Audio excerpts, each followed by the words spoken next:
rero tumushimire Kabera Fils Fidel tubwiye amakuru imikino mu byo gw'incamake akaduha n'umwanya ngo twinjire muri ibinyamakuru turebe inkuru zagiye zisohoka ariko ndabanza nkubwire ko Kaka Baba ikomeje kutuba hafi rero ni yindi hagarira uruganda rwa Dongfeng hano mu Rwanda uratunga imodoka ya hybrid 0 km aho ku modoka zose batanga garantie y'imyaka 5 na service y'imodoka y'umwaka wose ku buntu hanyuma rero akarusho ga rero nuko uguze ikinyabiziga habwa ubwishingizi bw'imyaka 2 bwa Tourisk na Moi Insurance Rwanda umwishingizi uhorana nawe ikaba ikora mu mujyi wa Kigali mu nyubako ya Pension Plaza mu igorofa rya mbere bakora amasaha 24 kuri 28 ku bindi bisobanuro abangabo muri mu bahamagara kuri 23 mu gihe Kaka Baba yo ikora mu Kanogo iruhande rwa Sawa City wabahamagara kuri 66 99.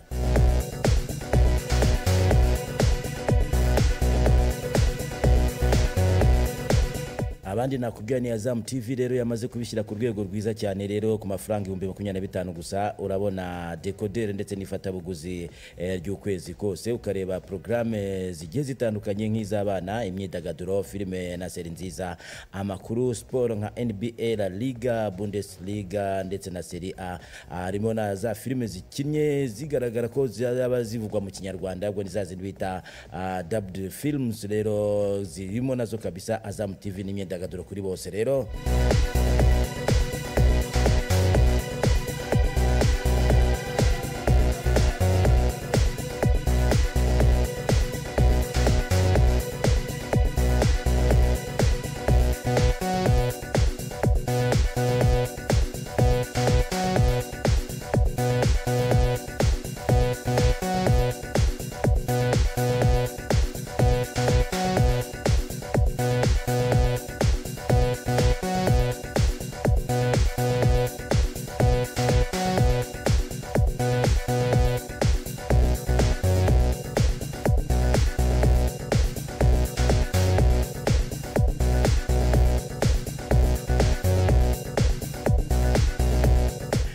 reka twinjire muri ibinyamakuru tuhere ku kinyamakuru bwiza.com kitujyana mu gihugu cy'u Burundi.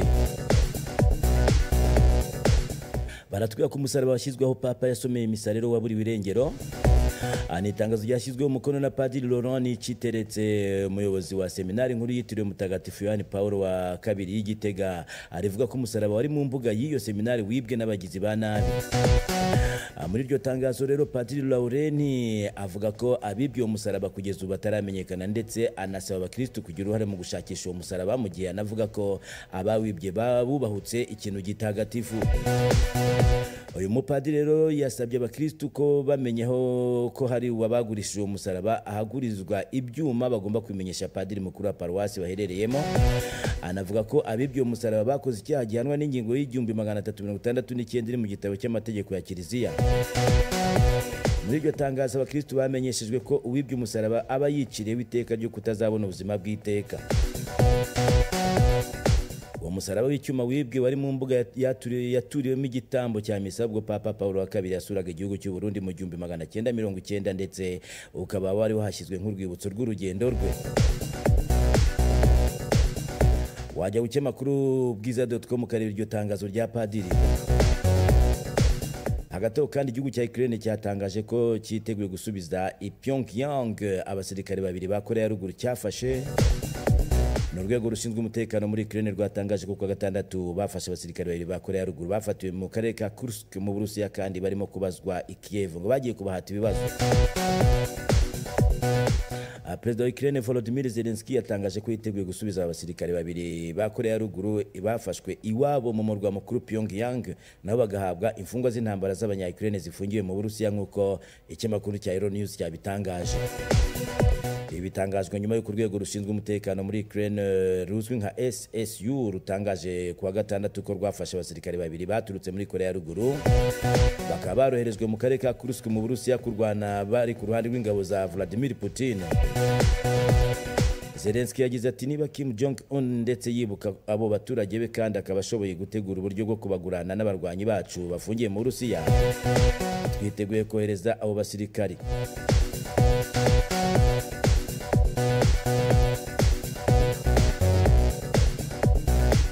Reka tugaruke gato mu gihugu cy'u Burundi amafaranga yo gufasha umusaza wari umutoza witwa Kanyankore Yaounde ngo yari watamugezeho. ni ikinyamakuru Umuseke kitubwira ko nyuma y'uko hegeranijwe amafaranga yo gutera inkunga umutoza Kanyankore Gilbert Yaounde watoje amakipe arimo Vitaro yariwe atageze kuri nyiri bwite. Ahantu batubwira ko hashize igihe humvikanye inkuru mbi mu matwi y'abakunzi b'umupira w'amaguru mu karere ka Afurika y'Uburasirazuba no hagati ivuga ko uyu Kanyankore Gilbert Yaounde arwaye kanseri kandi arembye. Ariko namurebye ku ifoto koko uyu musaza ararembye pe. Nyuma yo kumenya iyi nkuru rero abo uyu mutoza yatoje muri Vitaro n'abandi bakunzi ba ruhago i Burundi no mu baturanyi batangiye kwegeranya ubushobozi bwo kumuvuza. Hakorwa urubuga rwa WhatsApp rwo kubafasha kwegeranya ubwo bushobozi. Hahise kandi hategurwa umukino wo gushakamo ubushobozi bw'amafaranga ikipe y'abakiniye Vitaro ndetse y'abahanzi muri iki gihugu maze winjiza agera kuri miliyoni 4 z'amarundi. Ikinyamakuru Umuseke ngo amakuru kifite yizewe ngo avuga ko uwitwa Bangama wakiniye amakipe arimo Kiyovu Sport na Vitaro ari we wanyuzwagaho amarundi yose yoherejwe n'abari imihanda yose. Bikavuga ko habonetse arenga gato miliyoni 12 z'amafaranga y'u Burundi ariko ayageze kuri Yaounde akaba ni miliyoni 3 gusa. Ibi byanateje impagarara mu bohereje ubushobozi aho bavuga ko batumva ukuntu butagejejwe kuri nyir'ubwite. Ku myaka ya 73 rero Kanyankore Yaounde yahagaritse gutoza kubera izabukuru ndetse ashimirwa n'abo yatoje bose kubera ubumenyi yabahaye. Wajya ku kinyamakuru Umuseke ukareba n'andi makipe yagiye atoza. Ikinyamakuru kandi kiratujyana mu gihugu cya Nigeria aho ingabo zishe abaturage zibitiranije n'abagizi ba nabi. Ni ibitero by'ingabo zirwanira mu kirere za Nigeria byahitanye abaturage b'abasivile 16. Ni nyuma y'uko izo ngabo zibitiranije n'abagizi ba nabi zikabamishuraho ibisasu. Ibi byabereye muri leta ya Zamfara iri mu majyaruguru y'uburengerazuba bwa Nigeria. Ubwo igisirikare cy'igihugu cyari muri operation yo guhiga agatsiko k'amabandi yibakoresha intwaro akanashimuta abaturage. Amakuru y'ibitangazamakuru by'imbere mu gihugu avuga ko ubwo izo ngabo zari muri ibyo bikorwa zishe zirashe abaturage nyuma yo kubitiranya n'abagizi ba nabi. Igisirikare cya Nigeria kirwanira mu kirere cyahise gisohora itangazo rivuga ko ngo ubwo bari muri operation yagenze neza yo guhiga no kurandura amabandi bagatabara abashimuswe bumvise amakuru ko hari abasivile babiburiyemo ubuzima. Izi ngabo zavuze ko hagiye gukorwa iperereza ryimbitse rikazagaragaza ukuri.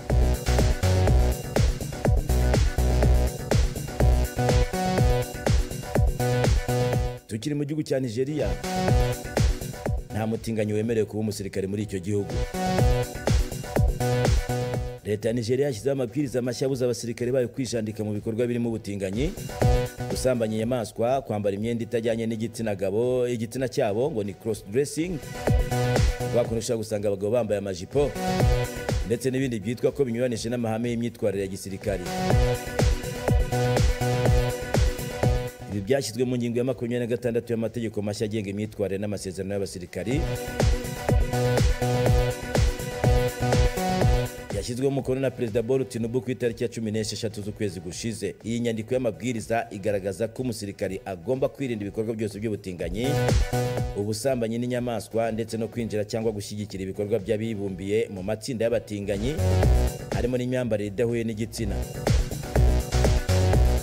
Nanone abasirikare babujwe kwishushanya ku mubiri, imyitwarire idahwitse n'imirwano mu ruhame kimwe no kunywa ibisindisha bari ku murimo cyangwa batawurimo.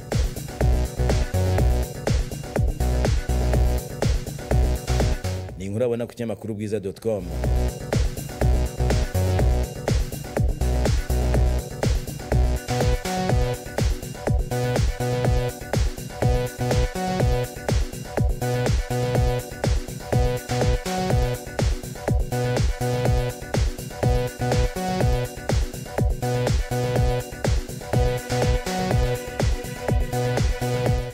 Dusimbukiye mu gihugu cy'u Burundi kandi batatu bahoze ari abajyanama ba Perezida Ndayishimiye batawe muri yombi.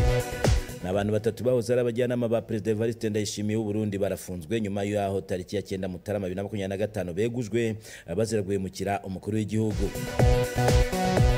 ni amakuru yemejwe n'ibitangazamakuru byo mu Burundi ku gicamunsi cyo kuri tariki ya 13 Mutarama hari ku munsi w'ejo. Ryasobanuye ko ubu bafungiye muri gereza nkuru ya Mpimba iherereye i Bujumbura. Abani baribonekeza Jean Baptiste Hoza ari umujyanama wa perezida Ndayishimiye mu byerekeye ubutabera n'ubutegetsi, Sibomana Cyril wari ushinzwe gutegura amategeko na Harerimana Arcade. Nk'uko ibiro by'umukuru w'igihugu byabisobanuye, aba bajyanama birukanwe bazira gufungura abanyabyaha batari ku rutonde rw'abagororwa barenga 5,000 bahawe imbabazi na perezida Ndayishimiye. Kwirukanwa kwabo kwakurikiye impuruza y'imiryango iharanira uburenganzira bw'ikiremwamuntu ikorera mu Burundi yagaragaje ko mu gikorwa cyo gufungura bahawe imbabazi habayemo amanyanga.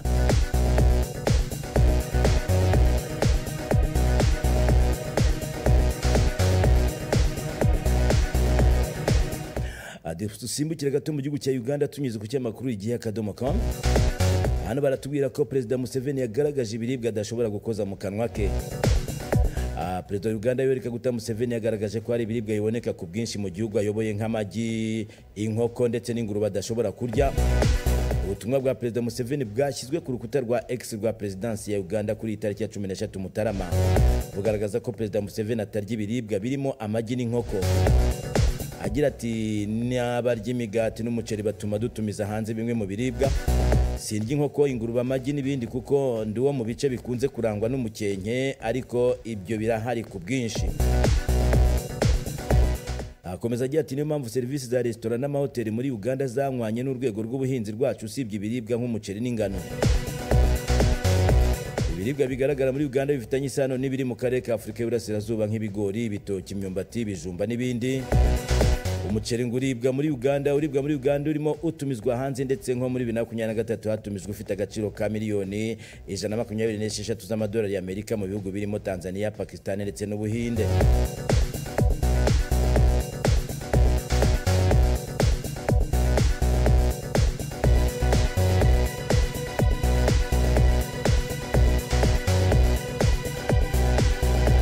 Hanyuma tugiye ku cyamakuru Rubanda.com.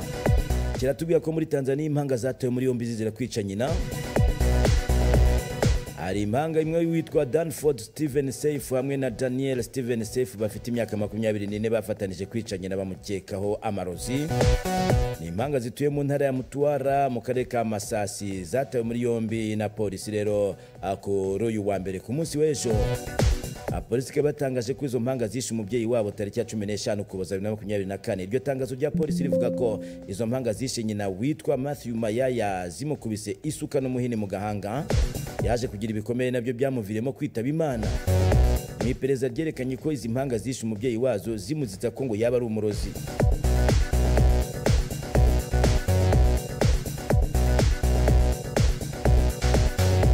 Ikinyamakuru kandi kiratujyana mu gihugu cya Kenya kitubwira ko umwarimu warokotse impanuka yo mu muhanda inshuro 2 zose yagwiriwe n'indege akitaba Imana.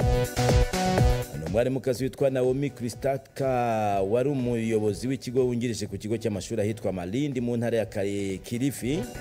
Hanyuma yaharokotse impanuka 2 zo mu muhanda, ndetse imwe ikamusigira ubumuga aho yaciwe akaguru. Yaje kwitaba Imana agwiriwe n'indege yamuciye ijosi. Umugabo wa nyakwigendera witwa Stephen Mwagona yavuze ko muri 2017 umugore we yakoze impanuka ikomeye yo mu muhanda.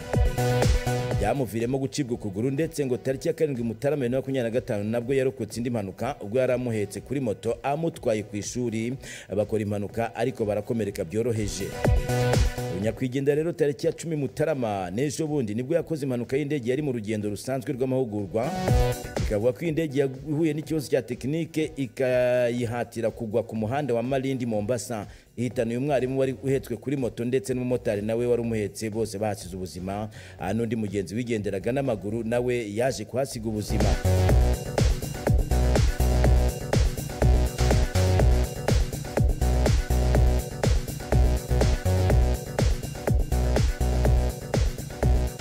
Reka twongere tugaruke ku cyamakuru igihe.com kitujyana mu karere ka Rutsiro. Aho batubwira ko abarimu bagera kuri 5 batawe muri yombi rero bazira ko bakoresha diplome z'impimbano.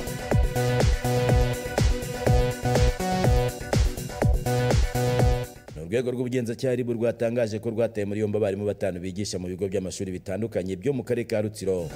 barazira gukoresha impamyabushobozi mpimbano. Abo barimu batawe muri yombi kwa 8 Mutarama 2025 barimo Twishima Imana Emmanuel w'imyaka 30 y'ubukure, harimo n'umwarimu wigisha kuri GS Rugaragara giherereye mu karere ka Rutsiro mu murenge wa Mushonyi, akagari ka Rurara mu mudugudu wa Rugaragara. Yafunganwe na Iradukunda Claudine imyaka 28 wigisha kuri GS Rundoyi yo mu murenge wa Ruhango, akagari ka Rundoyi mu mudugudu wa Gakaranka. RIB bigaragaza ko kandi yafunze Nyiraminani Jeannette imyaka 37 wigisha kuri GS Rugote yo mu murenge wa Gihango, akagari ka Shyembe mu mudugudu wa Rugote. Tuyisenge Marie Gorete imyaka 34 nawe ari mu bafunzwe na RIB, bakaba yigisha ku ishuri ribanza rya Umubano riherereye mu murenge wa Ruhango, akagari ka Rundoyi mu mudugudu wa Rushashu. Umwarimu wa gatanu watewe muri yombi na RIB ni Uwineza Epafrodite w'imyaka 38 usanzwe yigisha mu ishuri ribanza rya Umucyo, ikigo giherereye mu karere ka Rutsiro mu murenge wa Mushonyi, akagari ka Rurara mu mudugudu wa Gisunzu. Bose barakekwaho gukora icyaha cyo gukoresha imyandiko mpimbano ubwo bakoreshaga impamyabumenyi mpimbano zigaragaza ko bize kaminuza ndetse bakanazihemberwaho.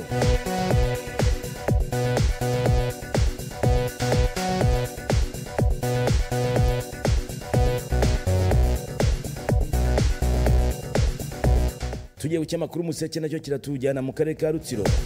Inkuba yakubise umubyeyi wari ufite uruhinja. Ni mu karere ka Rutsiro mu murenge wa Ruhango rero, akagari ka Kavumu. Inkuba yakubise umubyeyi witwa Imanizabayo Solange imyaka 29 wonsaga uruhinja rw'amezi 9 ahita yitaba Imana. Hano batwa ko umubyeyi asize urwo ruhinja n'undi mwana w'imyaka 7 ariko bikavuga ko atabanaga n'umugabo. Amakuru atangwa n'abaturage avuga ko inkuba yakubise uwo mubyeyi ubwo yari yugamye imvura mu rugo rw'umuturanyi. Umunyamabanga nshingwabikorwa w'umurenge wa Ruhango Bisanga Abagabo Silvestre yavuze ko umwana we w'amezi 9 yasize yahise ahabwa nyirakuru ufite imyaka 65 ngo amwiteho. Yongeyeho ko bo nk'ubuyobozi bakomeza gufatanya n'izindi nzego zirebana n'uburenganzira bw'umwana kugira ngo bakurikirane imikurire ye kimwe na mukuru we wajyanwe ahandi mu muryango w'iwabo.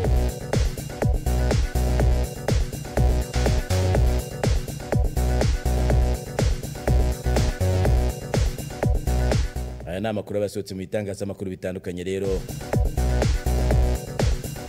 Natwe icyo dukora no gucishamo amaso ngo ukangura ko nawe niba bigushobokeye wafungura ibinyamakuru ukagenda ureba.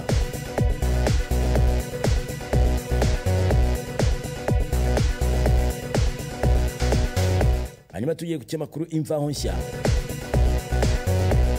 Kiratubwira ko imusanze umuhanda wa kaburimbo Ines Rushubi wangiritse utaramara n'umwaka. Nabakoresha umuhanda wa kaburimbo Karisimbi Rushubi bavuga ko batewe ipfunwe n'impungenge kubera umuhanda bubakiwe kuri ubu ukaba waratangiye kwangirika utamaze kabiri, bakaba bifuza ko uyu muhanda wasubirwamo. Uyu muhanda wubatswe mu rwego rwo korohereza abagenzi n'abahinzi kugeza umusaruro wabo ku isoko mu buryo bworoshye, kimwe n'ubukerarugendo, ariko ngo mu gihe cy'umwaka umwe gusa utangiye kugendwamo n'ibinyabiziga watangiye kwangirika, ukaba urimo ibinogo, hakiyongeraho ko nta na dodani zashyizwemo ibintu biteza impanuka.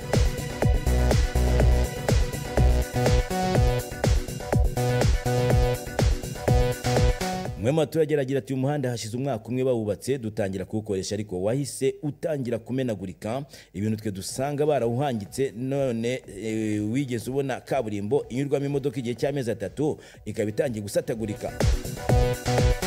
Undi uyu muhanda rwose nubwo tutize iby'imihanda ariko dusanga uyu muhanda barawuhangitse pe. Ati bidutera ipfunwe kuko twari twatangiye kwishima ko duciye ukubiri n'amabuye yo mu mihanda twagendaga twisenuraho, none bamwe baradukwena iyo bawugezemo.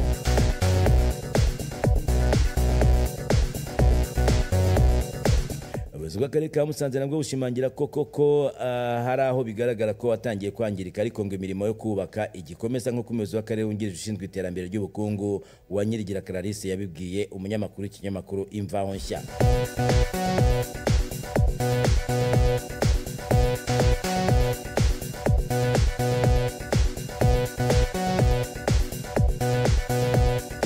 Tukiri kuri iki makuru Imvaho Nshya, kiratubwira ko Minefra yishyuzwa asaga miliyari 21 z'amafaranga y'ingurane zahanyujijwe ibikorwa remezo. Minefra ni Minisiteri y'ibikorwa remezo. abadepite bagaragarije Minisiteri y'ibikorwa remezo Minefra ko ikwiye kubahiriza itegeko ryo kwishyura kugira ingurane ikwiye abaturage kuko hari abo mu turere turindwi bigaragara ko batishyuwe asaga miliyari 21 y'amafaranga y'u Rwanda.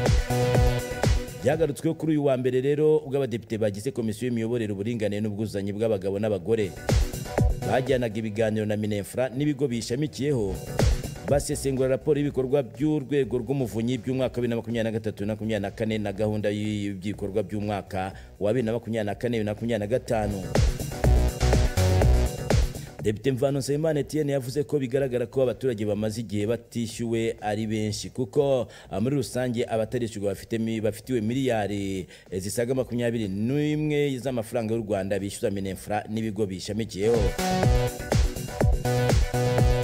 Umunyamabanga wa leta muri Minisiteri y'ibikorwa remezo Kabera Olivier yabwiye abadepite ko hari impamvu nyinshi zituma kwishyura abaturage ingurane ikwiye kugiye bidashoboka. Ati arabo tugomba kwimura kubw'impamvu zumvikana kandi zifitiye igihugu akamaro. Harubwo baba badafite ibyangombwa byuzuye kugira ngo tubashe gukora ihererekanya ry'ubutaka kugira ngo tubashe kwishyura umutungo tugiye gusenya. Uyu muyobozi yanavuze ko mu gihe harimo gutegurwa kubaka ibikorwa by'inyungu rusange hateganwa amafaranga yo kwishyura abazimurwa ariko bajya gushyira mu bikorwa gahunda yo kubaka bagasanga amafaranga yo kubishyura yari yarateganijwe ari make.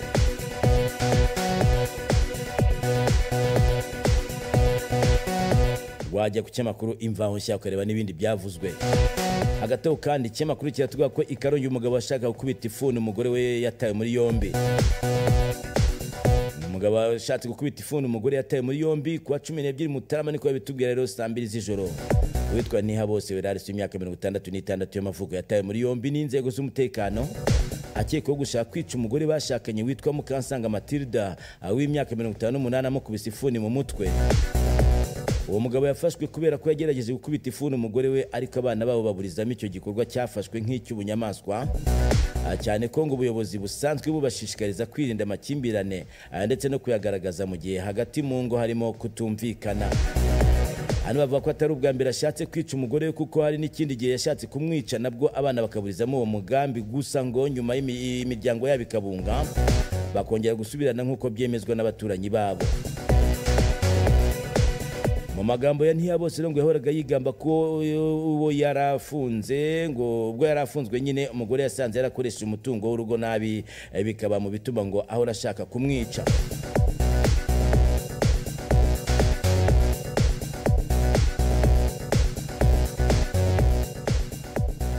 Muri iki kinyejana turimo turasabwa gukora izuba rirasa umucyo ukamurika.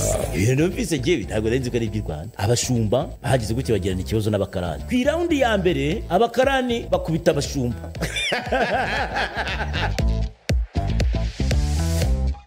Umugabo witwa Zelensky azasara cyangwa aziyahura. Nimubona Trump afashe ubutegetsi muzambwira ibizakurikira. Ushobora gusanga abantu baserebura baririmba yuko umukozi w'Imana bamuguriye imodoka batagira na creche barereramo abana bitorera. Waba president jewe mfite ubushobozi bw'aba perezida bibaye ngombwa kuvuga ngo nabyiyamamariza pandora ubwo nanjye nkaba perezida. Ntabwo twagutora pe. Kurikirana ikiganiro cy'u Rwanda. Abashumba bahagize gutya bagirana ikibazo n'abakarani. Ku raundi ya mbere abakarani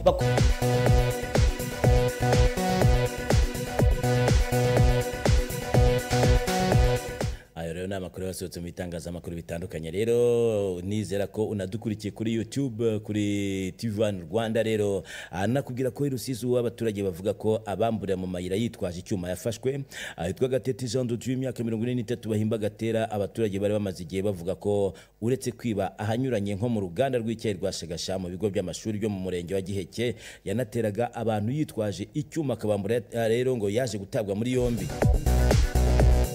Umwe mu banyerondo yavuze ko yacaga muri humye abazamaka imyenda y'abanyeshuri n'ibindi noneho ku ya 12 Mutarama akaba yarafatanwe icyuma aho yaracungiye abo yambura bakavuga ko ngo bari bamaze igihe binubira ko ajyanwa muri transit center agahita afungurwa.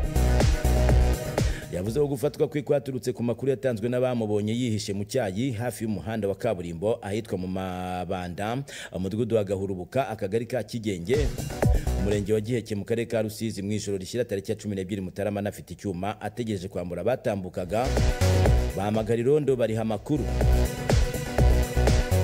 umwe muri abanyerondo akabaga ikinyamakuru Imvaho Nshya ko bakimenya ayo makuru banashingiye ku yandi bari bamufiteho y'ubujura bwitwaje icyuma bamugose agiye kwiruka abagwa mu maboko.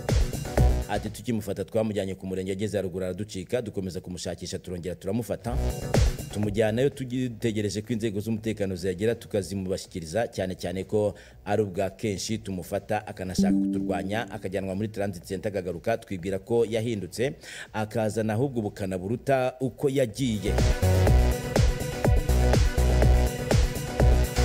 Abaturage babwiye umunyamakuru ati ubwo yafashwe rero tugiye gutekana.